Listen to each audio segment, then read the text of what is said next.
Disse Caim a Abel, seu irmão: vamos ao campo. Estando eles no campo, sucedeu que se levantou Caim contra Abel, seu irmão, e o matou. Disse o Senhor a Caim: onde está Abel, teu irmão? Ele respondeu: não sei. Acaso sou eu tutor do meu irmão? Eu queria fazer uma reflexão sobre isso hoje, né? Sobre essa pergunta que Deus faz, né? Acaso eu sou tutor do meu irmão? Acaso tenho eu responsabilidade com o meu irmão? Devo tomar conta dele? É uma pergunta muito importante, né? Se nós lermos a Bíblia aqui com atenção, né? Eva tem dois filhos, né? O primeiro, o primogênito, é Caim. Ele é o primogênito. Na Bíblia, o primogênito é muito importante, né? Porque o primogênito, ele herda a liderança da família. Ele recebe a liderança, ele recebe o sacerdócio da família, ele recebe o governo da família. Então, e não é só uma questão de formalidade, é uma coisa sagrada. Para que o sacerdócio chegasse até hoje, até a nossa, então Deus instituiu isso, uma forma de o pai passar para o filho a liderança da família, o governo da família e o sacerdócio da família. Caim é o primogênito. Essas coisas ainda não estão formalizadas, porque não tem escritura, não tem palavra escrita, mas tem a palavra declarada, né? Tem mandamento, né? Eu costumo brincar que Adão só tinha um mandamento, né? E ainda assim ele conseguiu desobedecer. Só tinha uma palavra: não coma da árvore do conhecimento do bem e do mal. Mesmo foi lá e desobedeceu. Nós temos aqui, meu Deus, é muito mandamento. Desobedecendo do mesmo jeito. Se fosse um, a gente ia desobedecer também, né? No final, tudo é misericórdia de Deus. Na verdade, no final de tudo, que nós dependemos é da misericórdia de Deus. A primeira família teve 2 filhos, Caim, o primogênito, e Abel. E nasceu no coração de Caim uma coisa, é uma ideia extraordinária. Não foi Deus que mandou, não. Foi ele, foi iniciativa dele. Que ideia brilhante que ele teve. A ideia de adorar a Deus com uma oferta. Eu vou fazer uma oferta para Deus. Deus não pediu. Nasceu no coração dele e ele juntou lá da colheita dele. Ele era agricultor. E ele foi lá, a Bíblia diz que ele juntou lá um punhado das coisas que ele produziu e levou para o Senhor. A Bíblia diz que Abel, quando foi ofertar, imitando o irmão, só que ele faz diferente. Ele vai lá no rebanho dele e ele escolhe o melhor para Deus. Ele pegou as primícias, significa que ele pegou o melhor que ele tinha. Eu vou levar para Deus. E ele leva o melhor que ele tem. E a Bíblia diz que Deus agradou da oferta de Abel, mas não agradou da oferta de Caim. A gente nunca deve dar para Deus qualquer coisa. Se nós nos dispomos a relacionar com Deus, a gente deve dar para Deus o melhor. Não é o que está sobrando, não é isso de tudo. Do nosso tempo, da nossa vida, da nossa oração, de tudo. Se eu decidir relacionar com esse Deus maravilhoso, que criou os céus e a terra, que me sustenta pela bondade e misericórdia dele, que é bom, que entregou o próprio filho, que morreu no meu lugar.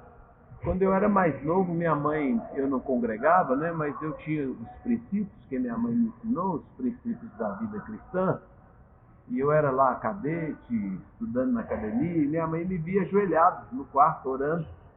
Eu chegava tão cansado da academia, e eu ajoelhava para orar, e eu dormia ajoelhado. Invariavelmente, todas as vezes que eu ajoelhava para orar, eu dormia. Dormia de exaustão, de cansaço mesmo. Aí minha mãe chegava lá assim e falava comigo assim: meu filho, minha mãe tão bonitinha, né? Meu filho, vai para a cama. Aí eu acordava assim, deitava, e ela falava assim: o meu filho é crente e não sabe. Ela falava desse jeito: o meu filho é crente, mas ele não sabe que ele é. Aí eu falava com ela assim: não, mãe, não sou não. O dia que eu for, a senhora vai ver. O dia que eu for, o dia que eu decidir assumir um compromisso com Jesus Cristo de verdade, a senhora vai ver claramente. Se nós decidirmos, lembrei dessa minha experiência, né? Porque eu disse que se nós decidimos viver uma vida cristã, ter um relacionamento com Deus, não pode ser de qualquer jeito. Eu decidi ter um relacionamento de intimidade com a minha esposa. Não pode ser de qualquer jeito. Tem que entregar tudo para ela. Tem pessoas que são casadas e que decidem fazer uma aliança, mas elas não se envolvem naquilo. Não tem comprometimento, não tem compromisso. Se eu decidir viver em aliança com alguém, se eu decidir viver em aliança, então eu tenho que entregar mesmo, não é? Tem que ter entrega. A gente fala muito disso hoje em dia, né? Não tem entrega. Sujeito entrega. Fulano não entrega. Entregar é se comprometer, se dedicar, né? Então o Senhor se agradou de Abel, porque em Abel tem entrega, em Abel ele dá para Deus não o resto, não o que está sobrando, não qualquer coisa, ele não juntou lá. Abel pegou o melhor e deu para Deus, e Deus agradou disso. E Caim ficou bravo. É engraçado, né? Às vezes essas coisas acontecem. Eu vejo meu irmão prosperar, eu vejo meu irmão ser abençoado, e em vez de eu me alegrar, eu tenho raiva. A gente tem nosso coração, a gente verdadeiramente precisa, nós dependemos de Cristo. Porque às vezes a gente vê alguém crescer, em vez de a gente se alegrar porque a pessoa cresce, a gente fica com inveja, a gente fica com raiva. Quando a gente vê uma pessoa cair, a gente rapidamente arruma uma justificativa. Também bem feito, ele assim, a gente acha uma justificativa, né, para explicar ou para se alegrar no drama, no dilema daquela pessoa. Assim, o Senhor ainda adverte, né? Nasce no coração de Caim um ódio, uma inveja, um sentimento ruim. E o coração dele está levando ele para maquinar o mal. O que é maquinar o mal? É planejar. Você vê que ele planeja, né? Vamos ali comigo, meu irmão, no canto? Então ele planeja, ele tem astúcia, ele tem dolo. Mas antes disso, o Senhor o adverte. O Senhor fala com ele: cuidado, o pecado está na porta. O pecado está batendo na porta do seu coração. Domina ele. Se Caim quisesse evitar, ele era capaz de evitar? Caim era capaz de evitar aquele sentimento, de dominar aquele sentimento? Era. Ele era livre para pecar, como dizia Agostinho, né, de Hipona. Ele era livre para pecar e livre para não pecar. Ele podia não pecar. Ele podia resistir. O Senhor o advertiu. Mas ele foi lá e pecou. E aí bem acontece essa coisa terrível, né? Ele mata o irmão e o Senhor pergunta para ele: cadê o seu irmão? E ele responde de uma maneira surpreendente: acaso sou eu o tutor do meu irmão? Não sou eu que tomo conta dele? Eu não sou o tutor do meu irmão. Então, a esta pergunta, né, como que nós poderíamos responder a essa pergunta? Acaso sou eu o tutor do meu irmão? Quando a gente olha para a humanidade hoje em dia, as pessoas elas não se veem assim, né? Eu chamo todo mundo de irmão. Quando eu chamo as pessoas de irmão, eu chamo por duas razões. Primeiro, porque eu considero mesmo, porque nós somos irmãos. E é o propósito de Deus que nós sejamos irmãos mesmo, porque Ele se apresenta a nós como Pai. Ontem estava conversando com uma pessoa, ele estava me explicando, eu já tinha até lido isso, né? Nós que somos cristãos, nós cremos nisso, mas já há um reconhecimento, né, da ciência de que toda a humanidade procede de um casal, uma família só. Então, um casal gerou toda a humanidade, toda essa variedade. Então, por várias razões, né, nós somos irmãos.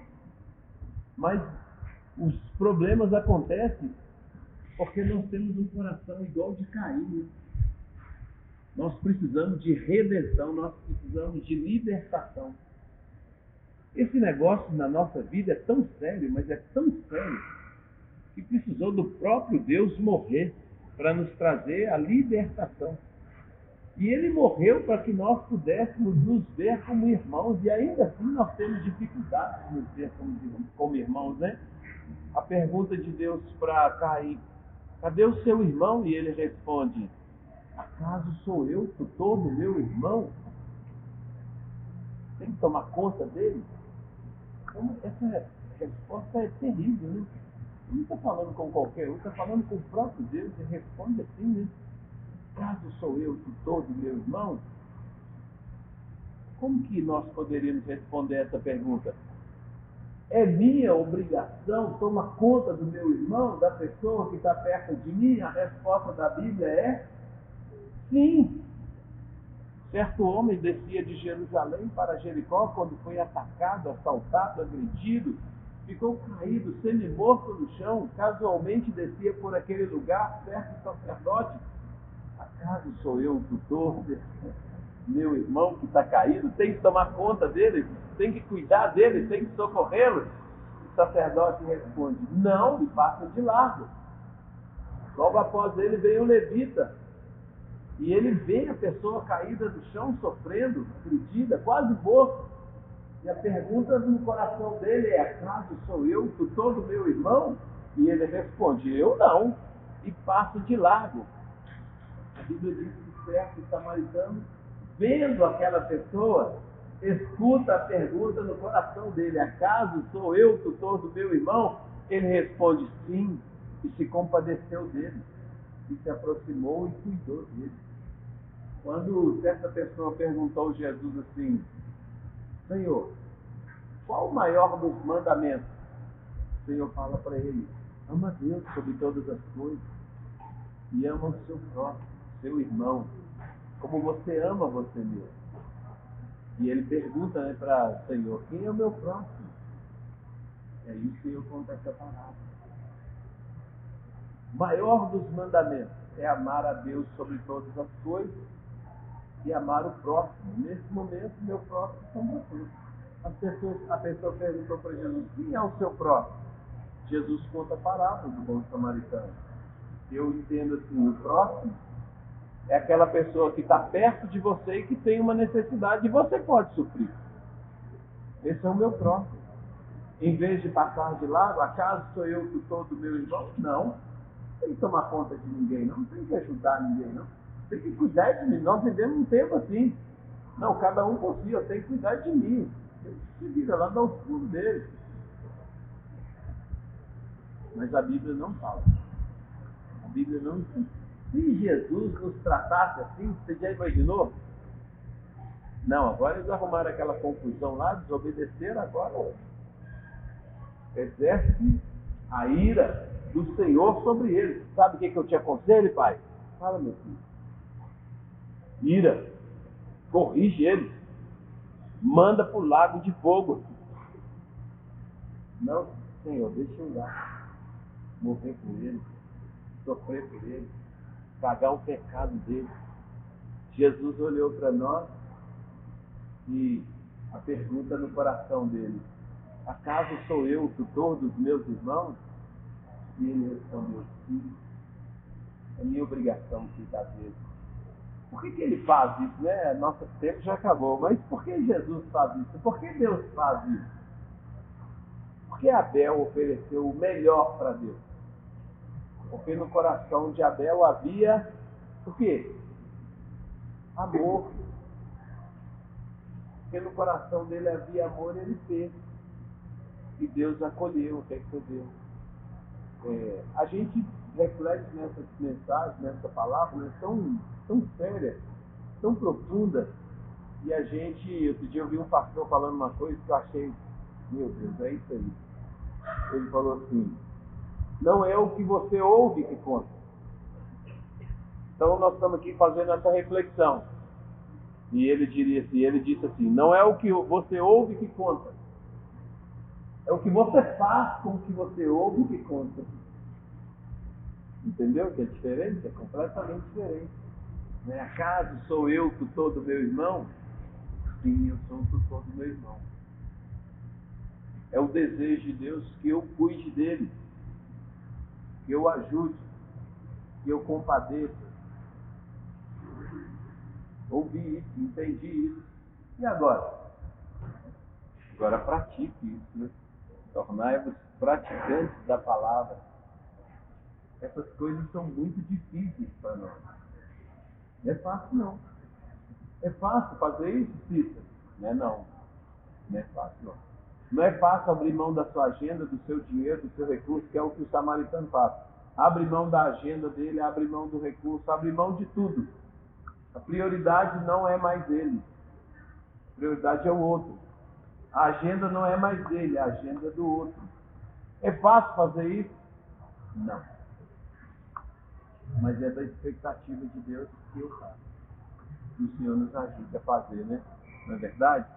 Senhor, obrigado por sua palavra, tão preciosa palavra, que é lâmpada para os nossos pés, luz para o nosso caminho, a sua palavra que nos desafia todos os dias a sermos melhores do que nós somos. Nos ajude a cumprir o propósito do Senhor para a nossa vida. Nos ajude a ser aquela pessoa que o Senhor propôs para nós. Perdoa o nosso pecado. Perdoa-nos quando somos egoístas, avarentos, quando somos, ó Deus, quando ficamos disputando, quando o nosso coração ira, quando desejamos vingança. Nos perdoe quando maquinamos o mal, quando no nosso coração há dolo. Nos perdoe por tudo isso, Deus, essas coisas que o Senhor reprova. Nos ajude a ter um coração como Abel, nos ajude a ter o coração do samaritano, nos ajude a ter o mesmo sentimento que há no Senhor, o mesmo coração que o Senhor tem. Nós te pedimos que a boa mão do Senhor esteja sobre nós e o seu Espírito nos conduza. Abençoe cada pessoa que está aqui, Deus, nesse nosso encontro. Abençoe com saúde, abençoe com paz, abençoe com alegria. Abençoe com o coração, Deus, que agrade o Senhor. Abençoe aquelas pessoas que estão aqui no hospital, procurando, buscando, ó Deus, alívio para suas dores, para os seus dramas, para as suas enfermidades. Nessa hora, nós te pedimos, Deus Todo-Poderoso, o Senhor que é bondade e misericórdia, derrame nesse lugar da sua bondade, da sua misericórdia e cura o enfermo, liberta o oprimido, faz milagres nesse lugar. Usa a toda a equipe de funcionários como ministros, como instrumentos do Senhor para trazer cura, alívio, para trazer, meu Deus, a bênção do Senhor. Pai, que todo espírito de enfermidade, espírito de morte seja expulso desse lugar em nome de Jesus. Que a vontade do Senhor se manifeste, que o reino do Senhor se manifeste, que o Senhor mesmo coloque o seu trono e governe esse lugar. Nós levamos cativo todo pensamento à obediência de Cristo. Declaramos esse hospital debaixo da sua autoridade. Que o Senhor abençoe, meu Deus, todos que aqui trabalham, a começar dos diretores até os funcionários mais simples, mais humildes, mais invisíveis. Que o Senhor abençoe todos, que o Senhor visite todos, funcionários e pacientes. No nome de Jesus te pedimos. Obrigado por tudo, que a boa mão do Senhor, a bênção do Senhor, o Deus Todo-Poderoso, o Pai, o Filho e o Espírito Santo esteja sobre cada pessoa e casa aqui. Em nome de Jesus. Que o Senhor te abençoe e te guarde. Amém.